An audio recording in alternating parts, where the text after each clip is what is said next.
Hello बच्चों, कैसे हैं आप लोग। तो बेटा आज हम लोग क्लास 10 का ये लास्ट टॉपिक होने वाला है आपका। आज हम लोग पढ़ेंगे कॉमन सॉल्ट के बारे में। ठीक है, इसके बारे में पढ़ना है, कॉमन सॉल्ट के बारे में। इससे पहले हमने आपको सॉल्ट के बारे में बताया था, डांडी मार्च वगैरह के बारे में बता चुके हैं। आज हम लोग पढ़ने जा रहे हैं कॉमन सॉल्ट क्या होता है। कॉमन सॉल्ट में बेटा कई तरीके के आते हैं, जैसे कौन कौन से होता है, बेकिंग सोडा होता है, ब्लीचिंग पाउडर होता है, ठीक है, और कौन कौन से होते हैं, सोडियम हाइड्रोक्साइड होते हैं। तो उसमें से जो पहला आपका एनसीईआरटी में दिया है वो है सोडियम हाइड्रोक्साइड। ठीक है, इसके बारे में जानते हैं। पहले एनसीईआरटी की डेफिनेशन देखेंगे, फिर डायग्राम देखेंगे, फिर को समझेंगे। तो पहला आया है हमारे पास कौन सा, सोडियम हाइड्रोक्साइड। सोडियम हाइड्रोक्साइड का फॉर्मूला होता है NaOH होता है। क्या होता है, NaOH होता है। सोडियम Na, हाइड्रोक्साइड मतलब OH होता है। इसको हम लोग एक और नाम से जानते हैं, कॉस्टिक सोडा। कॉस्टिक सोडा के नाम से जानते हैं। ठीक है, सोडियम हाइड्रोक्साइड को कॉस्टिक सोडा के नाम से जाना जाता है। ठीक है, अब देखिए इसमें लिखा क्या है। इसमें लिखा है when the electricity pass through an aqueous solution of a sodium chloride called brine, it decomposes to form sodium hydroxide. The process is called the chlor-alkali process because of the product form chlor for chlorine and the alkali to sodium hydroxide, alkali for sodium hydroxide। ये आप अपनी book से उतार सकते हो, definition same as it is है। ये कह रहे हैं अगर हमारे पास एक पानी का सॉल्यूशन हो, ठीक है, एक पानी हो, पानी में हम क्या मिलाएंगे, उसमें नमक मिलाएंगे। एक नमक पानी के सॉल्यूशन में अगर हम इलेक्ट्रिसिटी पास करते हैं, इलेक्ट्रिसिटी पास करने पे जो हमारा नमक पानी बना है, जिसको हम लोग कहते हैं ब्राइन। ब्राइन का मतलब होता है नमक का पानी का सॉल्यूशन। उसमें अगर हम लोग क्या करेंगे, इलेक्ट्रिसिटी पास करेंगे। इलेक्ट्रिसिटी जब पास करते हैं किसी भी नमक पानी के सॉल्यूशन में, तो इलेक्ट्रिसिटी देने का मतलब उस कंपाउंड को तोड़ना, यानी कि इलेक्ट्रिसिटी दे के तोड़ना। अब इलेक्ट्रिसिटी दे के तोड़ने का मतलब, इसको एक और भी वर्ड कहते हैं इलेक्ट्रोलिसिस। क्या कहते हैं, इलेक्ट्रोलिसिस। इलेक्ट्रोलिसिस का मतलब क्या होता है बेटा, इलेक्ट्रोलिसिस। ठीक है, इलेक्ट्रो का मतलब होता है हमारे पास इलेक्ट्रिसिटी। ठीक है सर, समझ में आ गया, इलेक्ट्रिसिटी। और लिसिस का मतलब होता है बेटा किसी चीज का ब्रेक करना। ठीक है, किसी चीज को तोड़ना। तो यहाँ पे हम लोग नमक के पानी को, नमक का पानी यानी कि ब्राइन, ब्राइन जो हमने सॉल्यूशन बनाया नमक पानी का, उसमें इलेक्ट्रिसिटी देंगे। इलेक्ट्रिसिटी पास करवाने पे वो क्या करेगा, वो इलेक्ट्रोलिसिस यानी कि तोड़ेगा कंपाउंड को। तोड़ने के बाद उसको क्या करेगा, डिकम्पोज करेगा। किसको, डिकम्पोज करके क्या बनाएगा, सोडियम हाइड्रोक्साइड बनाएगा। The process is called क्लोर alkali process, और इस प्रोसेस को कहते हैं क्लोर अल्कली प्रोसेस।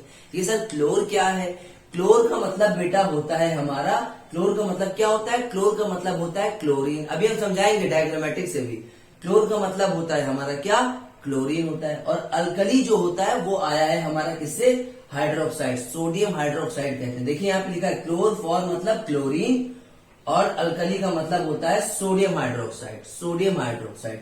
अल्कली का मतलब आपने तो सुना ही होगा कि अल्कली का मतलब क्या होता है, जो मोस्ट रिएक्टिव एलिमेंट होते हैं पीरियोडिक टेबल में। अल्कली कहाँ पाया जाता है, अल्कली अगर आप देखेंगे तो ये अरेबिक वर्ड से आया है। अरेबिक वर्ड क्या, जिसमें कैल्साइंड एशेज ऑफ प्लांट जिसको बोलते हैं। ये अल्कली किससे आया है, अरेबिक वर्ड से। अरेबिक वर्ड में इसका मतलब ये है कि प्लांट की पत्तियों का जो ऐश होता है, ठीक है, ऐश किसे कहते हैं, जैसे कि सिगरेट वगैरह का जो एशेज निकलता है उसे कहते हैं। तो हमारे एक प्लांट होता है, उसके जो एशेज होते हैं ये वहां से आया है। ठीक है, अल्कली का इसका मतलब होता है, ठीक है, अरेबिक वर्ड में। तो हमने कहा इसका मतलब सर थोड़ा सा डायग्राम करके बताइए, तो चलिए समझाते हैं। तो देखिए बेटा आपकी बुक में ये ऐसा डायग्राम बना है। ठीक है, अब ये क्या करने जा रहा है, इस डिब्बे को देखिए, इधर उधर की चीजें देखिएगा तो कंफ्यूज होगी। पहले इस डिब्बे को देखिए, इस डिब्बे के अंदर हमने पानी भरा है। क्या भरा है, पानी भरा है। ठीक है, और पानी के साथ साथ इसमें क्या डाल दिया है, NaCl। NaCl यानी कि नमक, सोडियम क्लोराइड डाल दिया है। क्या डाल दिया है, सोडियम क्लोराइड डाल दिया है। अगर हम इसमें नमक और पानी मिलाएंगे तो क्या बनेगा, हमारे पास बनेगा ब्राइन सॉल्यूशन। ब्राइन सॉल्यूशन का मतलब होता है हमारा सॉल्ट का सॉल्यूशन, सॉल्ट सॉल्यूशन यानी कि पानी भी हो और नमक भी हो। नमक पानी जिसको हम आम भाषा में कहते हैं। ब्राइन का मतलब ही होता है खारा, खारा यानी कि नमक पानी। ठीक है, इसमें बना लिया। सर अब क्या करना है, इसमें से बेटा हम लोग को हाइड्रोक्साइड बनाना है। मतलब हम ये ले और इससे हमें हाइड्रोक्साइड मिल जाए, ये बनाना है हमें। कैसे सर? अब हम क्या करेंगे, यहाँ पे अंदर की तरफ दो हमने क्या लगा दिए, एक छोटा सा ये एक सेल लगा दिया और एक सेल ये लगा दिया। अब इसको हम केमिस्ट्री की भाषा में सेल नहीं बोलेंगे, ठीक है। अब केमिस्ट्री पढ़ लें, आपको बताने के लिए मैंने सेल कह दिया, लेकिन इसको हम लोग जो बेटा कहते हैं, इसको कहते हैं इलेक्ट्रोड। क्या कहते हैं? इलेक्ट्रोड। इलेक्ट्रोड को अगर आप अपनी भाषा में कहेंगे तो कहेंगे सेल, ठीक है। सेल लगा दिए, उन दोनों सेल यानी कि मेटल की बॉडी होती है, सेल जो होती है हमारी कैसी होती है, मेटल की होती है, ठीक है। उस मेटल में दो हम वायर कनेक्ट करेंगे, ठीक है, बैटरी से कनेक्ट करेंगे, एक पॉजिटिव होगा और एक निगेटिव होगा। निगेटिव वाले सेल को क्या कहते हैं सर? निगेटिव वाला जो होता है उसको बोलते हैं एनोड, और जो पॉजिटिव होता है उस वाले टर्मिनल को कैथोड कहते हैं। अगर ना याद आए तो समझ जाना, ऐसे पढ़ लेना, PaO और NCr करके, ठीक है। पॉजिटिव एनोड ऑक्सीडेशन, देखिए पॉजिटिव क्या है, एनोड है हमारे पास, ठीक है। पॉजिटिव एनोड ऑक्सीडेशन, पॉजिटिव की तरफ क्या है हमारे पास, सॉरी गलत लिख दिया मैंने, ठीक है। ये जो है हमारा पॉजिटिव है बेटा और ये निगेटिव है, ठीक है। पॉजिटिव एनोड ऑक्सीडेशन, जो पॉजिटिव होता है बेटा वो हमारा क्या होता है, एनोड होता है, और जो निगेटिव होता है ये होता है निगेटिव कैथोड रिडक्शन होता है, ऐसे याद रख लेना। तो निगेटिव वाला कैथोड होगा हमारे पास, ठीक है सर, समझ गए। अब क्या करना है, अब बेटा आपको ये करना है यहाँ पे, अभी मैं आपको बता रहा हूं, अब ये करना है आपको यहाँ पे कि अब इसके अंदर दो प्लेटें लगाएंगे और ये इसको बैटरी से जोड़ दिया, पॉजिटिव निगेटिव टर्मिनल दे दिया। यहाँ पे छोटा सा एक पैसेज खुले हुए यहाँ पे, ठीक है, ध्यान देना। अब हमने यहाँ से इलेक्ट्रिसिटी पास करवाई, क्या पास करा, इलेक्ट्रिसिटी। इलेक्ट्रिसिटी पास क्यों करा रहे, क्योंकि अंदर हमारे पास क्या है, सोल्यूशन में भरा हुआ है, NaCl भी है और क्या है, H2O भी है। अब जब किसी चीज को इलेक्ट्रिसिटी दोगे, यहां से इलेक्ट्रिसिटी पास करोगे तो अंदर का NaCl जो होगा और H2O जो होगा वो आयंस में टूट जाएगा। आयंस का मतलब यानी कि पॉजिटिव निगेटिव चार्ज में टूट जाएगा। कैसे, अब यहाँ से Na+ में टूट गया, इनके बीच में पहले बॉन्ड था, ये जुड़े हुए थे, इलेक्ट्रिसिटी तुमने यहां से दी तो ये बीच में टूटने लगा। कैसे, Na+ और Cl- टूटने लगा, Na+ होता है Cl- में टूटने लगा इलेक्ट्रिसिटी देने के बाद। सर उसके बाद क्या हुआ, उसके बाद अंदर पानी भी तो है, तो पानी का फॉर्मूला होता है H2O, तो H2O टूटेगा H+ में और OH- में टूटेगा। सर इलेक्ट्रिसिटी हमने दे दिए, ये सारे अपने जो हमारे पास ब्राइन सोल्यूशन था NaCl और H2O का, वो पानी में टूट गया है, हमारा आइस के फॉर्म में टूट गया है। सर ठीक है, जो हमने इलेक्ट्रिसिटी दी है उसको बोलते हैं इलेक्ट्रोलिसिस देते हैं, ठीक है सर। अब सर इससे क्या होगा, अब बेटा तुम देखना, यहाँ पे जो कि हमारे पास H+ है और OH- आयन है, यहाँ पे Na+ है और Cl- आयन है। अब हमारे जो प्लस वाले चार्ज होंगे वो निगेटिव वाले की तरफ जाएंगे और जो निगेटिव वाले होंगे हमारे वो पॉजिटिव वाले की तरफ जाएंगे, अट्रैक्ट होंगे। क्यों, क्योंकि इसके ऊपर क्या है, इलेक्ट्रिसिटी दे रहे तो उनके पास भी इलेक्ट्रॉन है, यहाँ पे इलेक्ट्रॉन है हमारे पास, ठीक है। मेटल की प्लेट है भैया, इलेक्ट्रिसिटी दे रहे हो तो इलेक्ट्रिसिटी का मतलब यही हुआ कि इसके ऊपर इलेक्ट्रॉन्स की प्रेजेंस है हमारी, ठीक है। तो हमने कहा सर Cl- भी एक हमारे पास है, ठीक है, और एक OH- भी है हमारे पास है, तो इन दोनों में से कौन जाएगा हमारा पॉजिटिव की तरफ, निगेटिव वाला पॉजिटिव की तरफ जाना चाहिए, एनोड वाले की तरफ, तो OH- जाएगा या Cl- जाएगा। तो हमने देखा Cl जो होगा वो अट्रैक्ट करके वो इधर चला जाएगा। सर क्यों, OH- क्यों नहीं गया, बेटा OH- जो होता है उसका साइज जो होता है बहुत ही कम होता है क्लोरीन से, और अगर देखोगे तो क्लोरीन ज्यादा इलेक्ट्रोनिगेटिव होता है। आप कहेंगे सर ऑक्सीजन भी तो है, ऑक्सीजन के साथ यहाँ पे हाइड्रोजन भी तो है, ऐसा समझाने के लिए हम आपको बता रहे हैं। तो ऑक्सीजन के साथ हाइड्रोजन भी है, दो लोग हैं यहाँ पे, ठीक है। अगर ऐसा देखोगे तो यहाँ पे इसका साइज जो होता है वो ज्यादा कैसा होता है, बड़ा होता है, ये ज्यादा इलेक्ट्रोनिगेटिव भी होता है। इसके कंपैरिजन में ये साइज का छोटा होता है, इतने जल्दी अटैक नहीं कर पाएगा, तो ये पहले से जाके इसके ऊपर चिपक जाएगा। जैसे ही चिपकेगा यहाँ से, ठीक है। फिर हमने कहा अब हमारे पास बचे सर H+ बचा और Na+ बचा। अब ये किधर जाएगा, प्लस वाला किधर जाएगा, हमने कहा प्लस वाला जो जाएगा फिर वो निगेटिव की तरफ जाएगा। अब वो ऊपर से जब इलेक्ट्रिसिटी दे रहे हो तो वो इलेक्ट्रिसिटी से इलेक्ट्रॉन निकल ले, तो ये इलेक्ट्रॉन चाहेंगे कोई पॉजिटिव वाला हमें मिले और ये चाहेंगे भी कि हम किसी निगेटिव वाले के पास जाके चिपक जाए। तो इसमें से सर कौन सा जाएगा, Na+ में से और H+ में से कौन सा इसके ऊपर जाके चिपकेगा, तो हमने कहा H+ जाके चिपकेगा। सर क्यों, Na+ क्यों नहीं गया, बेटा Na+ इसलिए नहीं गया, Na की जो होता है वो किस स्टेट में होता है, Na स्टेबल कब होता है, Na स्टेबल होता है Na+ के फॉर्म में होता है, और Na+ का मतलब यानी कि पूरा हमारे पास Na+, यानी कि इसके पास एक वैलेंसी क्या है हमारे पास, यहाँ पे पूरा है, स्टेबल स्टेट में है। H जो होता है वो H+ में नहीं, वो H2 के फॉर्म में होता है। ये प्राइमरी स्टेट में नहीं होता है, सेकेंडरी स्टेट में होता है। अगर हम कहेंगे हाइड्रोजन लिखो तो हम कहेंगे हाइड्रोजन, यहाँ पे हम कहेंगे आपसे हाइड्रोजन एटम लिखो या हाइड्रोजन मॉलिक्यूल लिखो, तो आप क्या लिखोगे, आप सिर्फ H लिखोगे, नहीं, ये एलिमेंट है, इसके अंदर जब 2 लगाओगे तो H2, तब ये बनेगा हाइड्रोजन, हमारे पास बनेगा हाइड्रोजन मॉलिक्यूल, तब बनेगा हमारे पास। इसके पास कितने मॉलिक्यूल है, 2 मॉलिक्यूल है।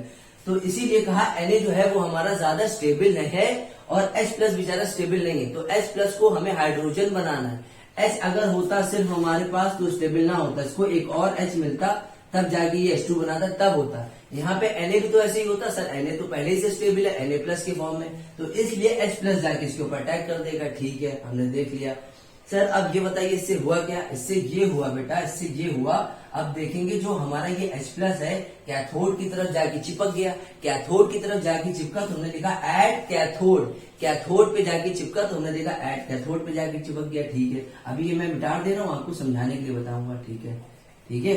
अब देखिए, अब हमने कहा यहाँ पे एक हाइड्रोजन था जाके चिपक गया, इसने एक क्या करा, इलेक्ट्रॉन गेन किया, हाइड्रोजन ने इलेक्ट्रॉन को गेन किया। कैथोड पे क्या हो रहा है, ये जाके चिपके जा रहा है, जाके इलेक्ट्रॉन ले ले रहा है। तो हाइड्रोजन ने इलेक्ट्रॉन को गेन किया, और गेन को हम लोग क्या कहते हैं बेटा, गेन को कहते हैं, गेन ऑफ इलेक्ट्रॉन को कहते हैं रिडक्शन। रिडक्शन का मतलब ही होता है गेन ऑफ इलेक्ट्रॉन, मैं पहले बता चुका हूं आपको। इसमें हो रही है रिडक्शन। तो देखिए हाइड्रोजन ने एक इलेक्ट्रॉन को गेन किया तो बनाया H। अब ये H इसीलिए हमने कहा था कि ये एक H अच्छा नहीं लगता है, हमें क्या चाहिए, हमें कंपाउंड चाहिए। अगर हम एक कोई एलिमेंट स्टेट में कोई एलिमेंट लिखेंगे, कोई एलिमेंट स्टेट में कोई एटम लिखेंगे तो ऐसे एग्जिस्ट करता है, नहीं करता है। तो इसीलिए यहाँ पे हम 2 लगाएंगे। ठीक है, 2 हाइड्रोजन यहाँ पे जब चिपकेंगे तो 2 हाइड्रोजन, एक बार हाइड्रोजन चिपकेगा, दूसरी बार चिपकेगा, क्योंकि पानी के मॉलिक्यूल में HH फैले होंगे और भी होंगे, तो एक बार यहाँ पे हाइड्रोजन होगा, यहाँ पे एक बार आएगा तो ये दोनों आपस में जुड़ जाएंगे, तो ये 2 होगा। हाइड्रोजन H2 अच्छा लगता है, स्टेबल होता है। Na प्लस तो पहले से स्टेबल था क्योंकि Na प्लस होता ही है, H नहीं था बेचारा, तो H2 हो गए, 2 हाइड्रोजन जाके जुड़ गए। ठीक है, तो अगर ये 2 हुए तो ये 2 इलेक्ट्रॉन भी लेंगे, तो यहाँ से क्या होगा, इसको भी बैलेंस करने के लिए H2 निकलेगा, तो यहाँ से हाइड्रोजन गैस निकल जाएगी, हाइड्रोजन गैस निकल जाएगी, यहाँ से क्या होगी, हाइड्रोजन गैस हमारी निकल जाएगी। जो हाइड्रोजन गैस निकलेगी, ठीक है, जो हमारे पास हाइड्रोजन गैस निकलेगी, ये मैं इधर लिख दे रहा हूँ, ये मैं इधर लिख दे रहा हूँ। ठीक है, ये ध्यान देना। ठीक है, अब देखो चाहे इधर लिखो इधर लिखो, किधर से भी निकाल दो।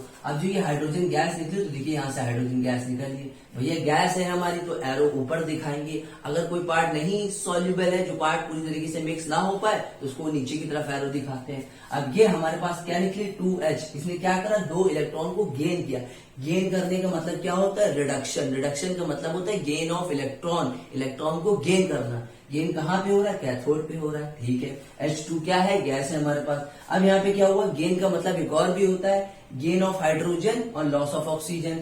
Gain of hydrogen, loss of oxygen. अगर आप इसको ना भी देखो तो भी कोई बात नहीं, आप इससे समझो रिडक्शन का मतलब ही होता है इलेक्ट्रॉन को गेन करना, तो देखो गेन कर रहा है। और इसका उल्टा आप देखोगे, उल्टा क्या, इसी की और भी डेफिनेशन आगे होती है कि जिसमें इलेक्ट्रॉन को गेन करता है उसमें ऑक्सीजन को लॉस करता है, हाइड्रोजन को गेन करता है। तो देखो इससे भी सेटिस्फाइड हो रहा है। ठीक है सर, समझ गए। अब आया एनोड के ऊपर है। एनोड से सर क्या होगा, एनोड में कौन सा था, हमने कहा एनोड में जो था, एनोड में क्या था हमारे पास, Cl था। Cl में क्या हुआ, ये Cl में क्या हुआ, ये Cl इसके ऊपर अटैक किया। अब Cl क्या है हमारे पास बेटा, Cl जो है हमारे पास क्लोरीन। क्लोरीन क्या करेगा, इससे जाके चिपकेगा, इससे जब जाके चिपकेगा यहाँ से, तो ये जो 2 इलेक्ट्रॉन गेन किए थे, अब यहाँ पे एनोड पे, ये एनोड पे, एनोड क्या है, पॉजिटिव टर्मिनल, तो ये क्लोरीन है। अब क्लोरीन क्या करेगा, अपने इलेक्ट्रॉन को क्या करेगा, यहाँ से लॉस कर देगा। क्यों, क्योंकि यहाँ पे हो रहा है ऑक्सीडेशन हो रहा है। ऑक्सीडेशन का मतलब होता है लॉस ऑफ इलेक्ट्रॉन। तो यहाँ पे मैंने लिखा नहीं है, इसमें रिडक्शन होगा तो गेन ऑफ इलेक्ट्रॉन, इसमें ऑक्सीडेशन होगा लॉस ऑफ इलेक्ट्रॉन, इलेक्ट्रॉन को लॉस करना। तो यहाँ पे Cl माइनस क्या करेगा, देखिए माइनस लगा है, माइनस का मतलब 2 इलेक्ट्रॉन अपने लॉस करेगा। भैया क्लोरीन का एटॉमिक नंबर कितना होता है, क्लोरीन का एटॉमिक नंबर होता है 17, यानी कि क्या होता है, 17 को अगर बांटोगे तो कैसे बचेगा, 2, 8, 7, ये होता है हमारे पास। ठीक है, 7 होता है, एक एक्सेप्ट कर लेते तो पूरा ऑक्टेट कंप्लीट हो जाती है।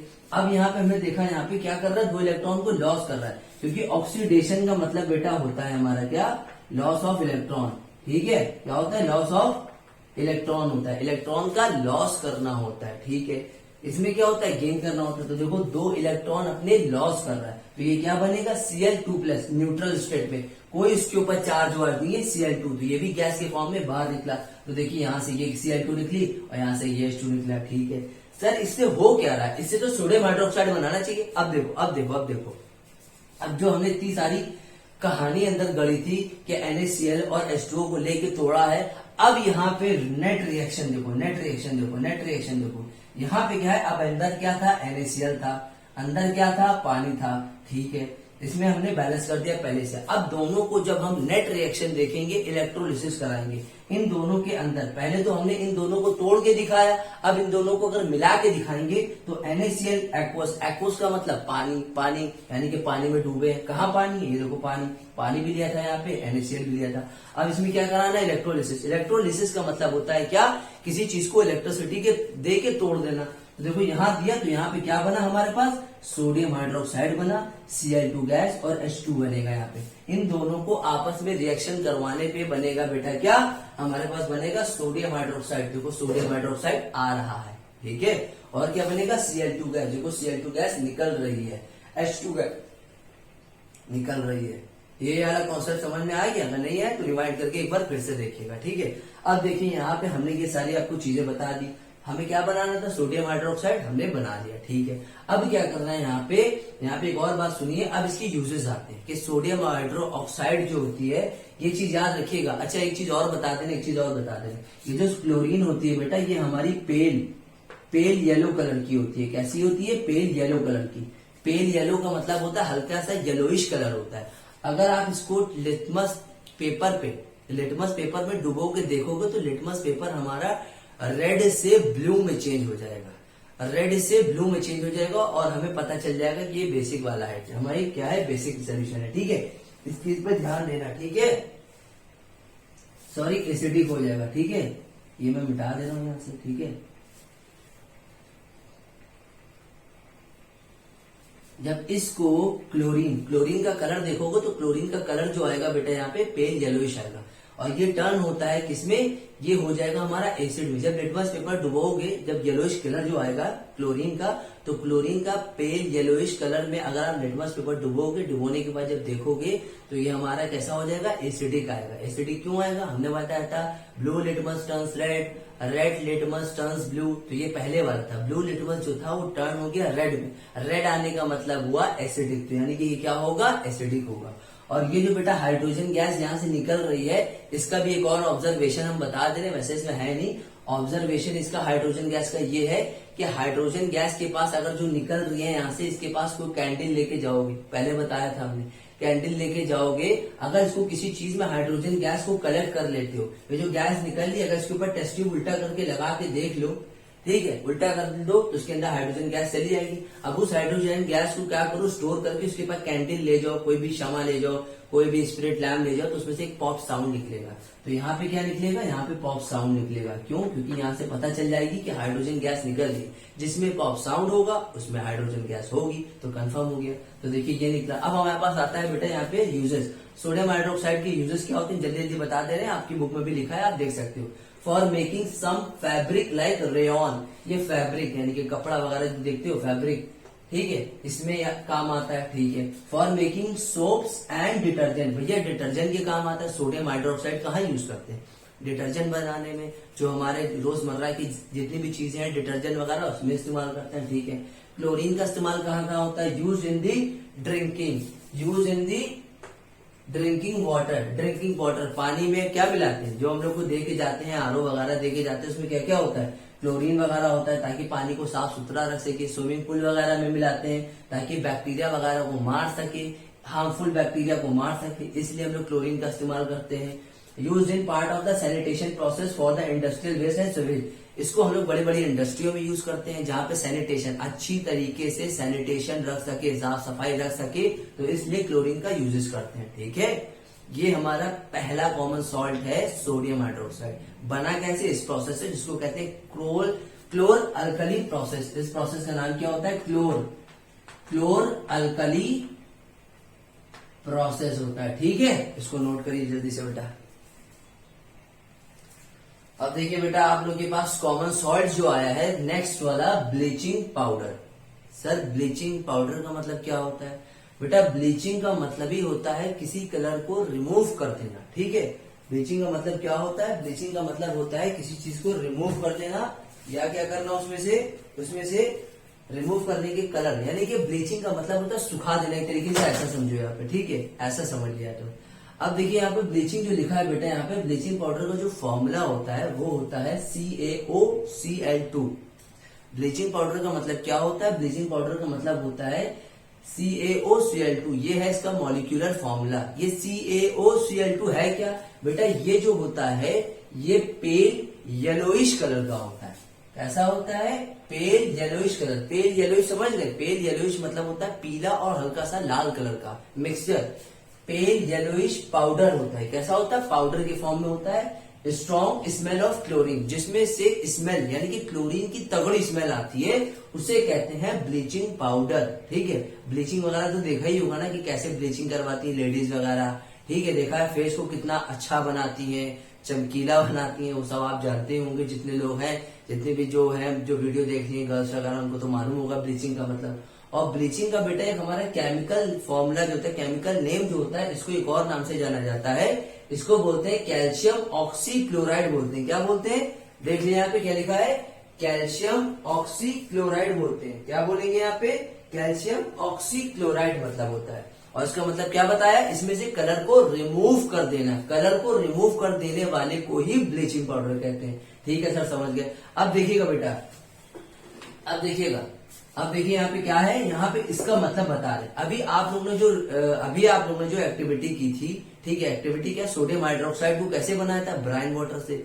ब्राइन वाटर में क्या था हमारे पास? ब्राइन वाटर में NaClH2O था, उसका सॉल्यूशन बनाया था, इलेक्ट्रिसिटी देके उसको तोड़ा था और एक एक अपनी अपनी जगह पे जाके फिक्स हो गया था। कोई एनोड की तरफ गैस निकल गई थी, कोई हाइड्रोजन कैथोड की तरफ निकल गई थी। तो हमने कहा यू हैव ऑलरेडी, इसकी हेडिंग सुनिए, you have already come to know that chlorine is produced during the electrolysis of aqueous solution. Aqueous का मतलब पानी में बनाया था। सोडियम क्लोराइड ब्राइन बना था, जिससे the chlorine gas is use for the manufacture of bleaching powder. Bleaching powder is produced by the action of chlorine on dry slaked lime. ठीक है, ये आप अपनी बुक से भी उतार सकते हो। इसमें क्या लिखा है? इसमें ये लिखा है कि अभी आपने जो सोडियम हाइड्रोक्साइड को ब्राइन सॉल्यूशन से बनाया था, उसमें जो क्लोरीन गैस निकली थी, वो क्लोरीन गैस को बहुत ही इंपॉर्टेंट होती है ब्लीचिंग पाउडर बनाने के लिए। जो क्लोरीन गैस निकली थी इलेक्ट्रिसिटी दे दिलवा के, वो बहुत ही इंपॉर्टेंट होती है किसको? ब्लीचिंग पाउडर बनाने के लिए। किससे रिएक्ट करने पे बनेगी वो क्लोरीन गैस? सॉरी, क्या बनेगा? ब्लीचिंग पाउडर किससे बनेगी? उस क्लोरीन गैस को किससे रिएक्ट करेंगे? चलिए मान लिया आपने कह दिया कि क्लोरीन गैस ही इंपॉर्टेंट होती है हमारी ब्लीचिंग पाउडर को बनाने के लिए, लेकिन अब वो क्लोरीन गैस किससे रिएक्ट होगी? वो रिएक्ट होगी बेटा, यहाँ पे क्या लिखा है? Slaked lime. स्लेक्ड लाइम को कहते हैं कैल्शियम हाइड्रोक्साइड, और इसका एक फेमस नाम होता है स्लेक्ड लाइम कहते हैं। कैल्शियम हाइड्रोक्साइड को ही स्लेक्ड लाइम कहते हैं। अब देखिएगा रिएक्शन क्या है। स्लेक्ड लाइम यानी कि CaOH का होल ट्वाइस को जब Cl2 से, जो गैस हमारे पास निकली थी ब्राइन सॉल्यूशन से, उससे रिएक्ट करेंगे तो बनेगा CaOCl2, और यहाँ पे क्या निकल जाएगा? यहाँ पे हाइड्रोजन गैस यहाँ से निकल जाएगी। यहाँ से देखिए CaO, ठीक है, Cl2, और यहाँ से क्या निकल जाएगी? हमारे पास निकल जाएगी यहाँ पे क्या? यहाँ से हाइड्रोजन गैस हमारे पास निकल जाएगी। सॉरी, एक मिनट, यहाँ पे हाइड्रोजन गैस नहीं है, यहाँ पे जो है हमारे पास H2O है। कैसे H2O आया? देखिए, मैं आपको बता रहा हूँ, मैं आपको इस चीज को बताता हूँ। देखिए, इसको मैं मिटा रहा हूँ। देखिए, हमने कहा ब्लीचिंग क्या होता है? ब्लीचिंग का मतलब होता है किसी चीज को ड्राई कर देना, ठीक है, सुखा देना। कैसे? अगर हमने मान लिए ये जो रिएजेंट लिया है कैल्शियम हाइड्रोक्साइड और Cl2 लिया है, ठीक है, इससे क्या बनेगा? Cl2 से ही क्या बनेगा? Bleaching powder. अगर ये चीज अगर हमारे पास है क्लोरीन ही तो मेन इंपॉर्टेंट है स्लेक्ड लाइम से लड़ने के लिए, क्योंकि क्लोरीन चाहिए, क्लोरीन ही होती है जो ब्लीचिंग पाउडर बनाती है। तो हमने कहा अगर सुखा देती है, यहाँ से क्या कर देती है, तो हमने कहा वाटर निकाल दो। हमने कहा वाटर निकाल दिया। हमने कहा कितने H लिए? यहाँ से हमने कहा 2H लिए, 2H आए हमारे पास, ठीक है, 2H आ गए। और ऑक्सीजन भी कितने हमारे पास? कितने हैं? 2 है, जिसमें से एक ले लिया हमने और एक बचा ऑक्सीजन, यानी कि तो देखो यहाँ पे क्या बचा? अब इधर क्या बचा? Ca, तो हमने लिखा Ca, और एक ऑक्सीजन है तो एक ऑक्सीजन, Cl2, तो क्या आ गया हमारे पास? ब्लीचिंग पाउडर आ गया। ये क्या है? ब्लीचिंग पाउडर, जिसका नाम है कैल्शियम ऑक्सीक्लोराइड। अब देखिएगा, अब हमने कहा इसमें क्लोरीन ही क्यों इंपॉर्टेंट होता है? वो इसलिए होता है, अगर इसको दोबारा आप क्या करो, डाइल्यूट सल्फ्यूरिक एसिड से रिएक्ट करो। कैल्शियम ऑक्सीक्लोराइड को डाइल्यूट सल्फ्यूरिक एसिड से, कंसंट्रेटेड नहीं, डाइल्यूट, डाइल्यूट का मतलब पानी में मिला हुआ थोड़ा सा एसिड, उसे कहते हैं। इसको इससे रिएक्ट करोगे तो देखो यहाँ पे क्या बनेगा, कैल्शियम सल्फेट और Cl2 निकलेगा और H2O निकलेगा यहाँ से, ठीक है। इतना नोट करिए यहाँ पे। तो ये रिएक्शन जो थी यहाँ पे, ये जो आया है बेटा Cl2 हमारे पास, ये Cl2 बता रहा है कि क्लोरीन ही होता है इसमें ब्लीचिंग पाउडर को बनाने का मेन रिएजेंट जो होता है वो क्लोरीन ही होता है और कुछ नहीं होता, ठीक है। नोट करिए जल्दी से और सुन लिए एक बात और, इसमें मैं आपको यूजेस बता दे रहा हूँ, यूजेस कौन कौन से होते हैं, यूजेस अब देख लें। चलिए यूजेस देखते हैं। लाइट चली गई है, कोई बात नहीं, लाइट थोड़ी सी, ठीक है। तो चलिए देखते हैं यूजेस क्या है। यूजेस क्या है, पहला इसमें to make drinking water free from germs. सबसे पहले क्या होता है इसमें, हम लोग क्या करते हैं, इसको किस लिए बनाते हैं, ड्रिंकिंग वाटर के पर्पज से इसको लेते हैं, इसको ब्लीचिंग पाउडर को। ब्लीचिंग पाउडर क्या करता है, ये इसके अंदर जो जर्म्स होते हैं, बैक्टीरिया वगैरह होते हैं हार्मफुल वगैरह, उसको क्या करता है, हटा देता है, रिमूव कर देता है। Used an oxidising agent, oxidising agent के तौर पे यूज करते हैं, कहाँ, केमिकल इंडस्ट्री वगैरह में, ठीक है सर, ये भी समझ गए। For bleaching wood pulp in paper factories, paper factory वगैरह में यूज करते हैं इसको बनाने वगैरह के लिए, ठीक है। ब्लीचिंग पाउडर वगैरह जो होता नहीं हमारा CaOCl2, इसको वुड पल्प जानते किसे कहते हैं, जो लकड़ी का जो होते नहीं लकड़ी, उसमें से क्या निकलता है, जो पेपर वगैरह बनाने की फैक्ट्री जो होती है वहां इस्तेमाल किया जाता है, ठीक है। It is use as wash cloth in laundry, हम लोग क्या करते हैं, ब्लीचिंग पाउडर किसके लिए काम आता है, कपड़े धोने के लिए, वॉश क्लोथ, लॉन्ड्री वगैरह में। अगर ब्लीचिंग पाउडर ज्यादा डाल देंगे तो कपड़े का कलर भी फेड हो सकता है, ठीक है। इतना नोट करिए जल्दी से बेटा। अब देखिए बेटा, जो आपका तीसरा आया है यहाँ पे कॉमन सॉल्ट, वो है वॉशिंग सोडा, ठीक है। क्या है, वॉशिंग सोडा है।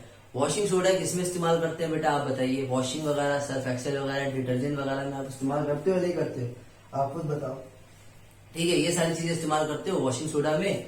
तो वॉशिंग सोडा का अब हमें यहाँ पे क्या यूज है, वॉशिंग सोडा कैसे बनता है, ठीक है। तो वॉशिंग सोडा का पहले आप फॉर्मूला देख लिये, बहुत ही छोटा सा है, छोटा सा क्या, थोड़ा सा बड़ा है, Na2CO3.10H2O है इसका।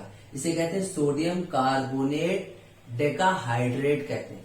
देखिए यहाँ पे क्या लिखा है, इसका मतलब सोडियम कार्बोनेट और डेक का मतलब बेटा होता है हमारा 10, डेक का मतलब होता है 10, डेका और वाटर की मॉलिक्यूल है तो हाइड्रेट कहेंगे, डेकाहाइड्रेट हो जाएगा। तो उसको हम लोग क्या कहते हैं, सोडियम कार्बोनेट डेकाहाइड्रेट, डेकहाइड्रेट भी बोल सकते हैं आप अपने हिसाब से, ठीक है। अब वॉशिंग सोडा आप जानते हो डिटर्जेंट वगैरह होता है, वॉशिंग में जो हम लोग वगैरह धोते हैं, कपड़े वगैरह धोते हैं, बहुत सारी चीजों में काम आता है, ठीक है। जनरली आप देखते हो वॉशिंग क्लोथेज, लॉन्ड्री वगैरह में बहुत ज्यादा से काम होता है, ठीक है। अब ये बनता कैसे है, ठीक है, मेन प्रोसेस ये आता है वहां पर, बनता कैसे बेटा। इसको बनाने के लिए सबसे पहले हमें क्या बनाना होता है, बेकिंग सोडा बनाना होता है। अब इसके बारे में बाद में पढ़ेंगे। तो बेकिंग सोडा वगैरह बनता है इससे कैसे, तो हमने कहा इसको बनाने के लिए NaCl लेते हैं, सोडियम क्लोराइड, फिर लेते हैं वाटर लेते हैं, फिर लेते हैं NH3 यानी कि ammonia, CO2 carbon dioxide.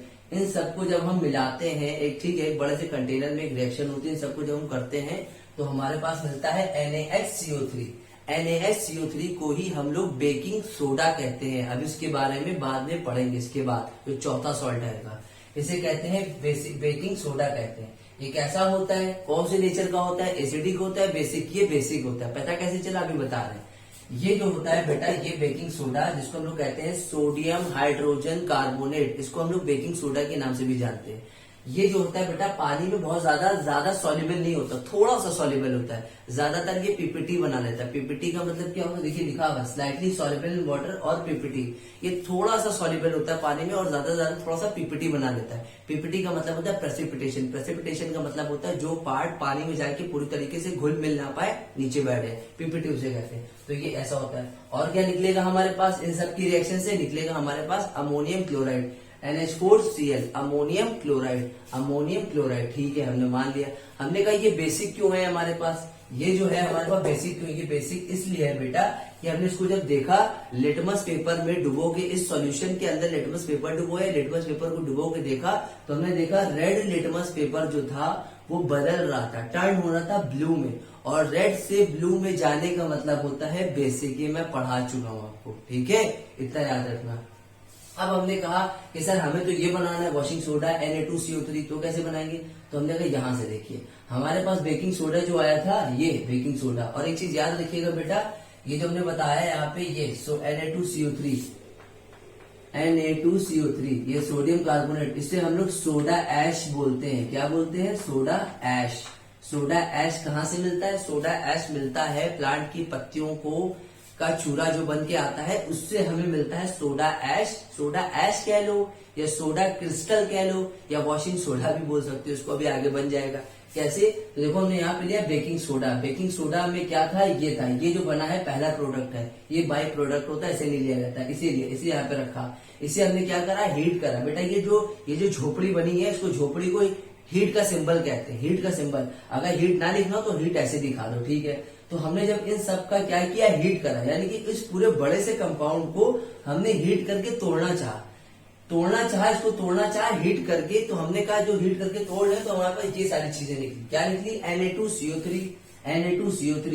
Na2CO3 क्या था? सोडा ऐश निकला यहाँ से। फिर इसमें से क्या निकला? वाटर निकला। फिर इसमें से क्या निकला? CO2 निकला। इसको तोड़ने पर, यानी कि इसको तोड़ा कैसे? हीट दे के, बाहर से हमने एक्सटर्नली हीट प्रोवाइड करी, तो ये टूट के ये बना। यानी कि एक तरीके से अगर आप देखो, ये डिकम्पोजिशन रिएक्शन है। कैसी है? डिकम्पोजिशन। डिकम्पोज हो रहा है, धीमे धीमे टूट रहा है, ठीक है, टूट के बना रहा है, तो ये डिकम्पोजिशन रिएक्शन हो रही है। छोटी सी बात ही बता दी हमने आपको। जल्दी जल्दी चलते हैं। यहाँ पे ये जो बना है बेटा, ये इसमें क्या करा हमने? यहाँ पे लिया, क्या था? Soda ash. देखो सोडा ऐश लिखा हुआ है यहाँ पे, ठीक है। ये अब हमने कहा ये जो आया है हमारा सोडा ऐश, इस सोडा ऐश में अगर हम वाटर के मॉलिक्यूल को मिलाए, अब ये 10 क्यों नहीं है वाटर के मॉलिक्यूल? अरे बैलेंस कर रहे थे, तो बैलेंस करने पे कुछ हो नहीं पा रहा था। हमने 3, 4, 5 सब लेके देखे, लेकिन हमने देखा जब इसको मिलाया 10 मॉलिक्यूल मिला, एक्सपेरिमेंटली देखा गया, तो 10 मॉलिक्यूल कितने टेम्परेचर पे? 373 टेम्परेचर पे रखा, यानी कि लेस देन 373 केल्विन से कम रखा हमने टेम्परेचर। तो और हीट करा, तो हमने देखा ये आपस में जब मिले तो बनाया हमारे पास क्या? हमारे पास मिला सोडियम कार्बोनेट डेहाइड्रेट, यानी कि वॉशिंग सोडा हमें मिल गया। क्या मिल गया? Washing soda. सर ये जो 3 स्टेप दिए हैं, इसका एक नाम है। ये जो दिए थे 3 स्टेप में, ये किसने दिया था? ये दिया था हमारे भाई साहब, एक थे सॉल्वे। अच्छा पूरा नाम लिख दिया इनका पूरा जो नाम है यहाँ पे, Ernest, ERNST, Ernst Solvay process के नाम से जाना जाता है, ठीक है। ये हो जाएगा यहाँ पे, इसको हमने देख लिया। ये किसने दिए थे स्टेप? अर्नस्ट सॉल्वेज प्रोसेस, इस पूरे मेथड को बोलते हैं ये नाम, ठीक है। अगर हमने कहा, अगर आपके मन में दिमाग में ये चल रहा होगा सर यहाँ पे टेम्परेचर अगर लेस देन है, अगर इस टेम्परेचर को बढ़ा दे तो क्या होगा? अगर आप बेटा यहाँ पे इसी रिएक्शन को अगर मान लो चौथा भी स्टेप देखना चाहो, तो इसी प्रोसेस में अगर आप टेम्परेचर को बढ़ा देते हो, ठीक है, यहाँ पे टेम्परेचर बढ़ा देते हो, 373 को और ज्यादा कर देते हो, तो यहाँ पे निकलेगा Na2CO3 निकलेगा और अलग हो जाएगा वाटर के मॉलिक्यूल। क्यों? क्योंकि वाटर के मॉलिक्यूल को ज्यादा हीट मिलेगी तो वो अलग हो जाएंगे, इवेपोरेट हो जाएंगे, वेपर बन के उड़ जाएंगे। सर ये क्यों नहीं उड़ेगा? बेटा ये जो है हमारा, ये डिकम्पोज नहीं होगा, ये देखा जाएगा वहां पे सॉलिड फॉर्म में होगा। ये वेपर फॉर्म में था, ये लिक्विड फॉर्म में था। लिक्विड फॉर्म में था, ज्यादा हीट दिया, ज्यादा टेम्परेचर दिया, भाप बन के उड़ गया। अगर ज्यादा दे दोगे तो, वरना यहाँ तक के आपको सिर्फ रहना है। अगर दे दोगे तो ये ऐसी प्रोसेस हो जाएगी। ये होता है वॉशिंग सोडा। अब वॉशिंग सोडा के बेटा कुछ यूजेस देख लिए। It is use in a glass, soaps and paper industry. इसको कहाँ यूज करते हैं? अभी हमने बताया, सोप, डिटर्जेंट वगैरह, कपड़े धोने के लिए, ठीक है, यहाँ सब यूज करते हैं। और ये किसमें आता है? ये क्या क्या बनाता है? ये बनाता है, मैन्युफैक्चर का मतलब बनाता है। क्या बनाता है? सोडियम वाले कंपाउंड। कौन कौन से सोडियम वाले कंपाउंड है? बोराक्स, ठीक है, बोरेक्स है हमारे पास। बोरेक्स क्या होता है? एक व्हाइट पाउडर होता है। व्हाइट पाउडर जो होता है, जो आपने देखा होगा घर में आपके पास कांच की प्लेटें वगैरह होती हैं, सफेद टाइप की आपने देखी होंगी, सफेद होती हैं, ठीक है।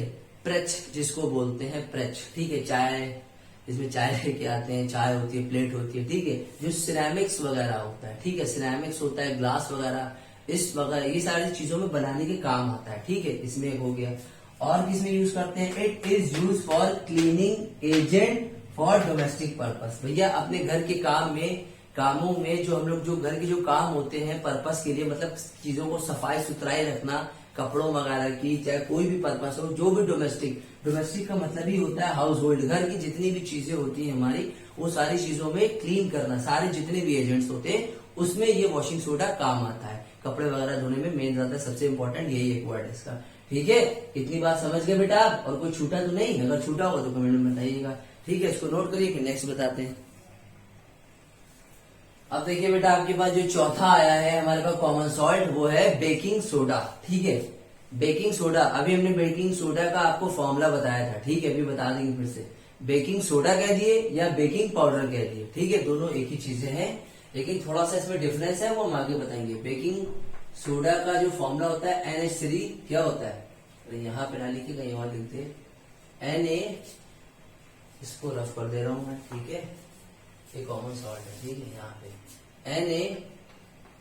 NaHCO3 ये होता है बेकिंग सोडा का फॉर्मूला होता है। और बेकिंग पाउडर जो होता है बेटा एक तरीके का मिक्सचर होता है, वो मिक्सचर क्या होता है बाद में बताएंगे, अभी इसी में देखते रहिए।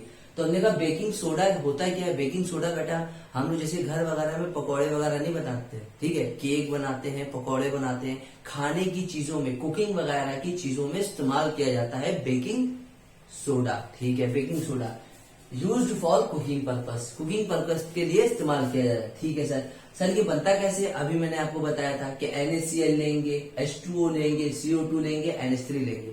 बेकिंग सोडा को बनाने के लिए क्या क्या लेते हैं, sodium chloride, water, carbon dioxide, NH3 क्या बनाता है NH4Cl, अमोनियम क्लोराइड, और बनता है हमारे पास NaHCO3, जिसे बोलते हैं हम लोग क्या, बेकिंग सोडा बोलते हैं। जिसे क्या बोलते हैं, बेकिंग सोडा बोलते हैं।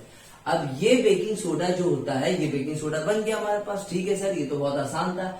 अब इसमें एक आप एनसीईआरटी में देखिएगा, लिखा होगा वहां पे, did you check the pH of sodium hydrogen carbonate dash dash dash करके हमने लिख दिया है, पूरा नहीं लिखा है, आपकी एनसीईआरटी में लिखा हुआ है। कुकिंग एक्टिविटी 2.14 ये भी लिखा हुआ है उसमें। ठीक है, उसमें देख लेना, मैंने डैश डैश करके लिख दिया है। अब यहाँ पे ये कह रहे थे इसके बाद कि आप फिर क्या करिए, यहाँ पे आप चेक करिए कि जो हमारा पीएच है सोडियम हाइड्रोजन कार्बोनेट, जिसका फेमस नाम है बेकिंग सोडा, उसका पीएच चेक करिए, पीएच चेक करिए, पीएच कितना होगा जो आपने कल एक्टिविटी की थी 2.14 वाली।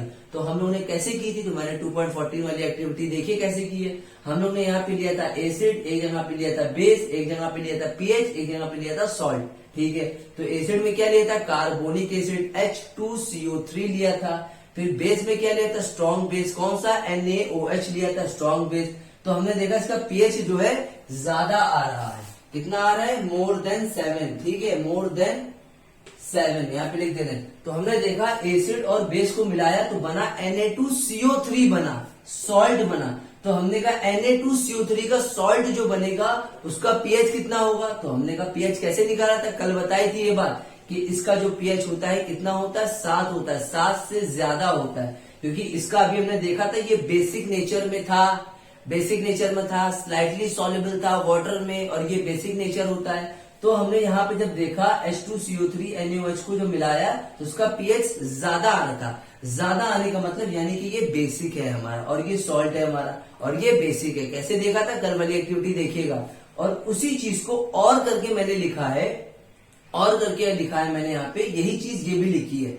इसको हमने कल की एक्टिविटी के अकॉर्डिंग लिखा, क्योंकि इन्होंने कहा था 2.14 वाली एक्टिविटी में जैसे किया था, तो वो भी लिख दिए मैंने। और जो आपकी बुक में नीचे लिखा है वो ऐसे लिखा है, NaHCO3, इसको तोड़ोगे, हीट करोगे पूरे कंपाउंड को, तो ये कंपाउंड आएगा।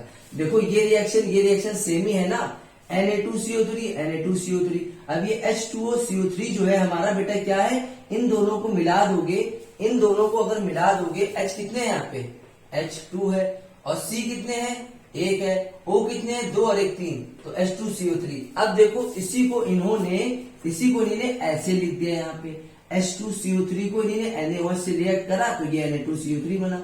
हमने क्या करा यहाँ पे एनसीईआरटी में जो लिखा है, यही रिएक्शन को ऐसे लिख दिया, यहाँ पे 2 मॉलिक्यूल ले लिए, तो NaHCO3 को हीट करा, Na2CO3 मिला, यहाँ पे भी वही यहाँ पे भी है, H2O और CO2 निकला। ठीक है, अब हमें पता चला Na2CO3 बेसिक होता है। क्या होता है, बेसिक नेचर में होता है। कल बताई थी हमने बात, क्योंकि इसका पीएच 7 से ज्यादा है, जो 7 से ज्यादा होगा तो वो बेसिक होगा, 7 से कम एसिडिक होगा। अब हमने कहा सर ये बेसिक है, अब हमने कहा सर ये अगर बेसिक है तो आप देखते होगे तो ये जब बेसिक होता है तो ये इसमें क्या होता है, जब कोई घर की चीजें वगैरह बनाते हैं, कुकिंग वगैरह करते हैं, केक वगैरह बनाते हैं, पकौड़े वगैरह बनाते हैं, जो भी खाने का सामान बनाते हैं, तो इस बेसिक की वजह से खाने में कड़वाहट आने लगती है। खाने में क्या आने लगती है? कड़वाहट आने लगती है, कड़वा लगने लगता है। इसको आप लोग तीखा पता नहीं क्या बोलते हो, कड़वा बोलते हैं उसको, ठीक है। कड़वा कड़वा लगने लगता है। तो हम क्या करते हैं, उन्होंने कहा भैया इसके अंदर बेसिक प्रेजेंट होता है। ये क्यों प्रेजेंट होता है? क्योंकि इसके अंदर बेसिक कैरेक्टर होता है, 7 से ज्यादा, यानी कि बेसिक आ गया। बेसिक की वजह से खाने के अंदर जो केक वगैरह बनाते हैं, पकौड़ी वगैरह बनाते हैं, तो उसके अंदर खट्टा कड़वापन आने लगता है। तो उस कड़वेपन को अब हम क्या करेंगे, कैसे खत्म करेंगे? और यहाँ पे जो CO2 निकल रही है बेटा, इसको भी देखो, तो CO2 जो निकलती है, जैसे हम केक वगैरह बनाते हैं, कभी कभी कड़वा हो जाता है, वो इसकी वजह से हो जाता है। और CO2 जो निकल रही है यहाँ पे, CO2 कार्बन डाइऑक्साइड गैस, तो ये क्या निकलती है, जब इसके साथ रिएक्ट होती है, रिएक्ट करने का मतलब हीट होती है, तो ये सब बनता है। तो ये CO2 गैस क्या करती है, निकलना चाहती है, रिलीज होना चाहती है, लेकिन क्या करता है, इसके साथ ये फंस जाती है, वहीं पे रह जाती है अंदर, जिस कारण हमारा केक एकदम फ्लफी, जिसको कहेंगे एकदम फूला हुआ होने लगता है। वो CO2 की वजह से होता है। CO2 निकलना चाहती है लेकिन निकल नहीं पाती, इसकी वजह से। और कभी कभी केक कड़वा जो हो जाता है, क्योंकि इस वजह से, या कोई भी चीज पकौड़ी हो गई, कुछ भी हो गई, कड़वी इसलिए हो जाती है क्योंकि इसके अंदर NO2CO3 होता है, कड़वापन आने लगता है। तो सर अब क्या करें? तो हमने कहा इसको हटाने के लिए, कड़वेपन को हटाने के लिए क्या करना चाहिए? तो देखिए यहाँ पे दूसरा पॉइंट जो लिखा है, uses of baking. Uses of baking में ही हम इसको बताएंगे कि कड़वापन कैसे हटाया जाए। तो देखिए यहाँ पे लिखा है NaHCO3, ये क्या है? Sodium, baking sodium hydrogen carbonate, जिसका फेमस नाम है बेकिंग सोडा। अब हमने कहा इसका कड़वापन को हटाने के लिए क्या करना चाहिए? हमने कहा ये इसको हटा दे, कहीं ये हटाने के चक्कर में ये भी ना चला जाए, केक हमारा फूलेगा नहीं। तो हमने कहा कोई बात नहीं, हमें एसिड इस्तेमाल करेंगे। एसिड क्यों करेंगे सर? क्योंकि बेस को न्यूट्रलाइज करने के लिए एसिड ही काम आता है। बेस को न्यूट्रलाइज करने के लिए एसिड काम आता है। तो हमने कहा कौन सा एसिड? खाने की चीज में एसिड इस्तेमाल करेंगे। हमने कहा खाने की चीज में वो सब एसिड नहीं इस्तेमाल करेंगे, जैसे कि HCl, H2SO4, वो थोड़ी ना इस्तेमाल करेंगे, वो तो हम लोग को और ही जाके नुकसान पहुंचाएंगे। हम लोग वो वाला एसिड इस्तेमाल करेंगे जो खाया जाता है। सर ये कौन सा एसिड होता है? ये एसिड जो होता है इसको बोलते हैं टार्टेरिक एसिड बोलते हैं। क्या बोलते हैं? Tartaric acid. देखिए यहाँ पे लिखा है H+, ये जो H+ आया टार्टरिक एसिड है हमारा, टार्टरिक एसिड से आया है। तो हमने लिखा फ्रॉम एनी एसिड, आपकी बुक में लिखा होगा फ्रॉम एनी एसिड, तो बेकिंग सोडा को हमने टार्टरिक एसिड लिखा है। टार्टरिक एसिड क्या होता है? Use edible acid. एडिबल का मतलब खाया जाने वाला एसिड, ठीक है, खाया जाने वाला एसिड, जो एसिड प्रेजेंट होता है उस फूड के अंदर, ठीक है।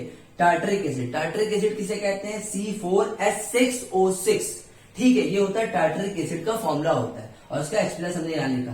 अब बेकिंग सोडा को टार्टरिक एसिड से जब रिएक्ट करेंगे H+ में, यानी कि भैया ये है हमारा क्या है? टार्टरिक एसिड है। एसिड क्या देता है? H+ देता है। अब इस बेकिंग सोडा को H+ से करेंगे, तो अब ये रिएक्ट होने के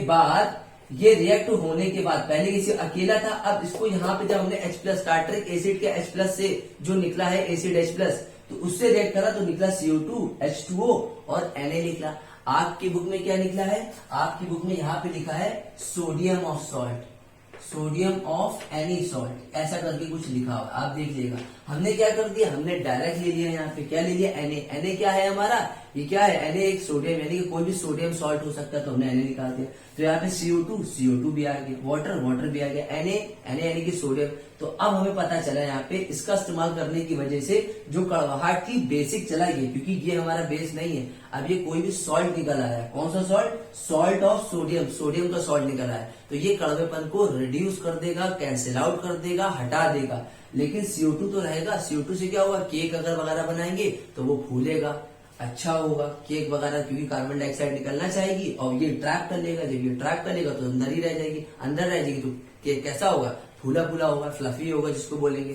ठीक है सर, कड़वाहट तो हटा दी, अब क्या हटाना है सर? अब दूसरा, ये इसके यूजेस में भी आ गया, ये इसका यूजेस में भी लिख लिया। ये जो हमने बोला है ये पूरा यूजेस में इसकी डेफिनेशन लिखी है, उसको इन वर्ड्स में आप अपनी बुक से लिख लिएगा। दूसरा लिखा है it is also use in the soda acid. इसको बेटा, यानी कि इस चीज को हम लोग सोडा एसिड में भी इस्तेमाल कर सकते हैं। इसको सोडा एश भी बोल सकते हो, सोडा क्रिस्टल भी बोल सकते हो, ठीक है, बेकिंग सोडा भी बोल सकते हो, ठीक है। अब देखो यहाँ पे जो हमारे पास आया है सोडियम सॉल्ट, सोडियम सॉल्ट जो आया है, तभी हमने बोला था कि बेकिंग पाउडर भी बोल सकते हो। बेकिंग पाउडर क्यों बोला? बेकिंग सोडा का मतलब तो NaCO3 तो हो गया था, लेकिन अब जो इससे मिल के आया है ये सोडियम सॉल्ट, तो उस बेकिंग मिक्सचर होता है जो हमारा ये होता है बेकिंग पाउडर। बेकिंग पाउडर जो होता है वो मिक्सचर होता है सोडियम ऑफ एनी सॉल्ट, किसी का भी सॉल्ट को, मिक्सचर को हम बोलते हैं बेकिंग पाउडर। इसीलिए हमने कहा था बेकिंग पाउडर, बेकिंग सोडा को NaSCO3 बोलते हैं, लेकिन इसको हम दूसरा नाम भी देते हैं बेकिंग पाउडर। और बेकिंग पाउडर तब बेकिंग पाउडर होता है जब इसमें मिक्सचर होता है टार्टरिक एसिड के साथ रिएक्शन करवाने के साथ ये जो निकलता है इसको बोलते हैं बेकिंग पाउडर। ठीक है, अब देखिए दूसरा क्या है, it is also use in the soda ash, soda acid में यूज करते हैं। सर सोडा एसिड क्या होता है? सोडा एसिड का मतलब होता है फायर एक्सटिंग्विशर में यूज करते हैं। क्या? NaSCO3, baking soda fire extinguisher में इस्तेमाल करते हैं। सर फायर एक्सटिंग्विशर किसे कहते हैं? जो पेट्रोल पंप पे लगे होते हैं, ऑफिस वगैरह में लगे होते हैं, अच्छे वाले कॉलेजेस में लगे होते हैं, जो अच्छे वाले होते हैं, वहां कोई अगर हादसा हो जाए, आग वाग लग जाए तो उसमें इस्तेमाल करते हैं। देखिए ऐसा बना होता है। ठीक है, अगर आप देखिएगा आपकी एनसीईआरटी में लास्ट पेज पे एक डब्बा टाइप का बना हुआ है, लास्ट फिगर है 2.10, ठीक है, उसमें बना होगा एक हल्की सी बोतल, हमने बोतल ना बना के ये बना दिया। ठीक है, तो हमने देखा ये जो फायर एक्सटिंग्विशर होता है इसके अंदर ये भी होता है सर बेकिंग सोडा। हाँ होता है, कैसे? तो देखिए अंदर क्या होता है, ये ऐसा तो देखा होगा आपने कि ये होता है, इसके अंदर एक छोटा सा एक छोटा सा पैनल होता है, एक छोटी सी एक ट्यूब होती है, उस ट्यूब के अंदर भरी होती है सल्फ्यूरिक एसिड, सल्फ्यूरिक एसिड होती है। और इसके अगल बगल वाला जो डिब्बा होता है लाल लाल रेड वाला, जो रेड वाला पोर्शन होता है उसमें भरा होता है बेकिंग सोडा। जब बेकिंग सोडा इसके रिएक्शन में आएगा, ये बेकिंग सोडा सल्फ्यूरिक एसिड में आएगा, तो अभी हमने आपको रिएक्शन बताई थी, क्या निकलेगा? Na2SO4, सोडियम सल्फेट निकलेगा, कार्बन डाइऑक्साइड निकलेगी और वाटर निकलेगा। तो ये क्या बना दे रहा है? कार्बन डाइऑक्साइड में चेंज कर दे रहा है। कार्बन डाइऑक्साइड के बाद किस में चेंज कर दे रहा है? वाटर में, उसको न्यूट्रलाइज कर दे रहा है। जो आग वगैरह लगेगी उसके ऊपर जब ये खींच के डालेंगे तो वो क्या फेंकता है? वो फेंकेगा यहाँ पे क्या? सोडियम सल्फेट, एक तरीके का सॉल्ट ही है। और यहाँ पे क्या हो जाएगा हमारे पास? वाटर, उसका वाटर का काम करेगा। यानी कि अगल बगल आपके पास जो आग लगेगी और उस आग को जो बाहर के एटमॉस्फेयर भड़का रहा होगा, उस आग को कि और तेज हो, तो उस चीज को कम करने के लिए ये हमारा क्या करेगा? उस आग को बुझा देगा। तो फायर एक्सटिंग्विशर के अंदर होता है सल्फ्यूरिक एसिड और NaSCO3 होता है। आप अपने फिगर 2.10 में देख लेना एनसीईआरटी में। ठीक है बेटा, इतनी बात समझ गया बेकिंग सोडा क्या होता है? चलिए कुछ बचा तो नहीं, चलिए इसको नोट करिए जल्दी से। अब देखिए बेटा आपके पास जो एक्टिविटी आई है 2.15 लास्ट एक्टिविटी है, इसके बाद हम लोग क्वेश्चन आंसर करेंगे। इस लिखा है are the crystal of salt really dry? क्या जो सॉल्ट्स के क्रिस्टल्स होते हैं क्या वो वाकई में ड्राई होते हैं या वेट होते हैं? हमें नहीं पता। ड्राई होते हैं, सूखे होते हैं, मॉइस्चर वाले होते हैं, कैसे होते हैं? इन्हें कहा ड्राई होते हैं क्या वाकई में, यानी कि वेट होते होंगे इसका मतलब। तो चलिए देखते हैं, एक एक्टिविटी है यहाँ पे, एक्टिविटी आपकी 2.15 में हमने लिखा नहीं, डायरेक्ट एग्जाम्पल और डायग्रामेटिक हम समझा रहे हैं। हमने एक टेस्ट ट्यूब लिया, टेस्ट ट्यूब को हमने क्या करा? टेस्ट ट्यूब के अंदर थोड़े से कॉपर के क्रिस्टल डाले, कॉपर CuSO4 यानी कि कॉपर सल्फेट के क्रिस्टल डाले, CuSO4 क्रिस्टल डाले। अच्छा ये बताइए क्रिस्टल समझते हैं किसे कहते हैं? क्रिस्टल किसे कहते हैं? क्रिस्टल उसे कहते हैं जिसमें एक तरीके का रेगुलर शेप हो। क्या हो? रेगुलर शेप हो, उसके अंदर एटम्स एक दूसरे में जुड़े हो, मॉलिक्यूल्स हो, या कुछ भी कह सकते हैं। ठीक है, क्रिस्टल किसे कहते हैं? एक रेगुलर शेप होता है जिसे सॉलिड कहते हैं, जिसमें क्या होता है एक दूसरे में सॉलिड, आपस में सॉलिड के एटम्स मॉलिक्यूल जुड़े होते हैं, कोई बीच में गैप नहीं होता है, उसे कहते हैं क्रिस्टल्स कहते हैं। तो यहाँ पे कॉपर के भी कुछ हमारे पास क्रिस्टल्स है। लैब में जाएंगे तो आप कॉपर के क्रिस्टल्स ही देखेंगे ज्यादातर। आपका जब भी आपका क्या बोलते हैं उसको, जब भी आपके एक्सपेरिमेंट वगैरह होंगे तो आप क्या देखोगे? कॉपर की क्रिस्टल देखोगे। तो ये एटम्स, मॉलिक्यूल, आयन, सारी चीजें आपको दिखेंगी एकदम सॉलिड स्टेट में होगी। क्रिस्टल का मतलब होता है। और एक चीज और बता देना चाहते हैं आपको, हाइड्रेटेड और डिहाइड्रेटेड। ठीक है, गर्मियों में हमारी बॉडी क्या हो जाती है? डिहाइड्रेटेड। डिहाइड्रेटेड का मतलब होता है पानी निकल जाना, और हाइड्रेटेड का मतलब होता है पानी होना। ठीक, अब देखिए यहाँ पे हमने क्या ले लिया? टेस्ट ट्यूब लिया है। टेस्ट ट्यूब को हमने पकड़ा है, टेस्ट ट्यूब के अंदर सॉलिड डाला है, कॉपर सल्फेट की क्रिस्टल डाले, छोटे छोटे क्रिस्टल डाले। फिर हमने टेस्ट ट्यूब को ऐसे तो पकड़ेंगे नहीं, ये थोड़ा सा रिएक्शन थोड़ी हार्मफुल होगी, कुछ ना कुछ गर्म हीट रिलीज होगी, टेस्ट ट्यूब कहीं जलने ना लगे, तो उसको पेयर ऑफ टोंग, चमटे से पकड़ेंगे यूं करके। ठीक है, ये चमटा, ये हाथ है, देख लेगा ये हाथ बना है मेरा। ठीक है, यहाँ से चमटे से पकड़ेंगे जिसको पेयर ऑफ टोंग कहते हैं। फिर हमने क्या कहा? यहाँ पे इसको डाला। जब हमने इसको बंसन बर्नर, ये क्या है? बंसन बर्नर, जिससे आग निकलती है, हीट वगैरह। तो हमने हल्का सा इसको टेस्ट ट्यूब को झुका के टिल्ट करके इसको हल्का सा हीट करने लगे। जब हीट करने लगे तो यहाँ पे हमने देखा हीट करने पे कॉपर सल्फेट क्रिस्टल जिसके अंदर क्या था, पानी के मॉलिक्यूल पहले से होते हैं। कैसे पता चला, ये देखिए फॉर्मूला होता है, हाइड्रेटेड कॉपर क्रिस्टल का फॉर्मूला यही होता है। ये जो CuSO4 आपको दिख रहा है, ये पूरा CuSO4 पूरा फॉर्मूला जो होता है 0.5H2O होता है। 5H2O जो है बेटा, यहाँ पे पानी के मॉलिक्यूल इसके अंदर प्रेजेंट होते हैं। पानी के मॉलिक्यूल इसके अंदर प्रेजेंट होते हैं तभी ये ब्लू कलर का दिखता है। कैसा दिखता है, ब्लू कलर का दिखता है। तो देखिए यहाँ पे कॉपर सल्फेट की क्रिस्टल जो थे हमने ले लिए, और ये कैसा था, हाइड्रेटेड था। हाइड्रेटेड का मतलब यानी कि इसके अंदर पानी मौजूद था। कितना था, वाटर के 5 मॉलिक्यूल प्रेजेंट थे, ठीक है, हमने ले लिया। और ये कौन सा कलर का था, ब्लू कलर का। सर ब्लू कलर क्यों आया, कॉपर अपना जो होता है, कॉपर की वजह से ब्लू कलर आता है। जिसके अंदर कॉपर प्रेजेंट होगा, समझ जाना, वो ब्लू कलर होगा, ठीक है। फिर हमने इसको हीट करा। अब इसको हम ले जाके हीट कर रहे हैं। हीट कितना कर रहे हैं, देखिए हीट कर रहे हैं। इसको ले जाके टेस्ट ट्यूब, ये टेस्ट ट्यूब के अंदर पड़ा और टेस्ट ट्यूब इसको हीट कर रहे हैं। हीट करते करते हमने देखा कि वाटर के मॉलिक्यूल अलग हो गए, कॉपर सल्फेट अलग हो गया। देखो कॉपर सल्फेट अलग हो गया। ये कॉपर सल्फेट जो होगा अलग हो जाएगा, तो हमें दिखेगा ये कॉपर सल्फेट जो होगा एनाहाइड्रस हो जाएगा। एनाहाइड्रस का मतलब होता है जिसके अंदर पानी ना हो। एनाहाइड्रस का मतलब होता है जिसके अंदर पानी ना हो। और हमें इसका कलर भी पता चलेगा। क्या यहाँ पे कलर में कोई चेंजेस आएगा, ये एक्टिविटी में आपकी लिखा है 2.50 में, क्या कलर में कोई चेंजेस आएगा, आएगा। पानी था तब तक ये ब्लू था, और पानी हटा देंगे, हीट कर देंगे, हीट करने पे पानी उड़ जाएगा। जब पानी उड़ जाएगा तो ये हो जाएगा व्हाइट कलर का हो जाएगा। पहले तो ब्लू था, पहले ब्लू था Cu की वजह से, लेकिन जब हमने हीट कर दिया तो ये हो जाएगा व्हाइट, निकल आ जाएगा। और वाटर के मॉलिक्यूल भाप बन के उड़ जाएंगे, वोलेटाइल हो जाएंगे। वोलेटाइल का मतलब इवेपोरेट हो जाएंगे, बाहर चले जाएंगे। और एनाहाइड्रस का मतलब बेटा क्या होता है, जिसमें नॉन वाटर हो। नॉन वाटर का मतलब ही होता है जिसमें पानी ना हो, ठीक है। ये समझ गए सर, ठीक, इतनी बात समझ गए। तो यानी कि हमारा, अगर हम इसको फिर से अगर रिएक्शन करें, यही वाले को फिर से अगर हम इसमें थोड़ा सा मॉइस्चर बाहर ले आए, ये लैब से बाहर ले आए, या मॉइस्चर दे दे, हल्की सी नमी दे दे, पानी दे दे, फिर से 2 से 3 ड्रॉप डाल दे, तो ये फिर से ब्लू कलर ले आएगा, फिर से ब्लू कलर ले आएगा, व्हाइट कलर खत्म हो जाएगा, फिर से जैसे था वैसे ही आ जाएगा, ठीक है। दिमाग समझे। अब देखिए हमारे पास आया लास्ट टॉपिक यहाँ पे, plaster of Paris. Plaster of Paris sir Paris होता है नहीं, प्लास्टर ऑफ पेरिस का मतलब होता है जब हड्डी वगैरह टूट जाती है, फ्रैक्चर वगैरह हो जाता है। आजकल जितने लोग भी गाड़ियां वगैरह चला रहे हैं, एक्सीडेंट होता है, तो उनके लिए यही इस्तेमाल किया जाता है, plaster of Paris. Plaster of Paris क्या होता है बेटा, एक तरीके का, इसको हम शॉर्ट फॉर्म में कहते हैं पीओपी। पीओपी जो होता है हमारा, इस तरीके क्या है, जिप्सम है। जिप्सम क्या होता है, व्हाइट कलर का पाउडर होता है, एक व्हाइट कलर का पाउडर। ये जो होता है ये भी एक व्हाइट कलर का पाउडर ही होता है। इसका फॉर्मूला जो होता है बेटा CaSO4, आपकी बुक में लिखा होगा 2H2O, उसे जिप्सम कहते हैं। इसका जो होता है CaSO4 CaSO4.2H2O, ये होता है जिप्सम। और ये जो होता है प्लास्टर ऑफ पेरिस, ये होता है CaSO4.12H2O। वाटर के हाफ मॉलिक्यूल प्रेजेंट है। एक कैल्शियम सल्फेट के अंदर कितने वाटर के मॉलिक्यूल प्रेजेंट है, हाफ प्रेजेंट है। सर हाफ कैसे हुए, यहाँ पे इससे ये बनेगा, इससे ये बनेगा, कैसे, तो देखिए CaSO4.2H2O यानी कि 2 मॉलिक्यूल है। अब इन पूरे के पूरे मॉलिक्यूल को जब हमने इसको पूरा हीट करा 373 केल्विन पे, ज्यादा हाई टेम्परेचर पे हीट करा इसको, तो हमने देखा ये टूट के बन रहा है यहाँ पे CaSO4 हाफ H2O, क्योंकि यहाँ पे 2 मॉलिक्यूल है और यहाँ पे हाफ आया।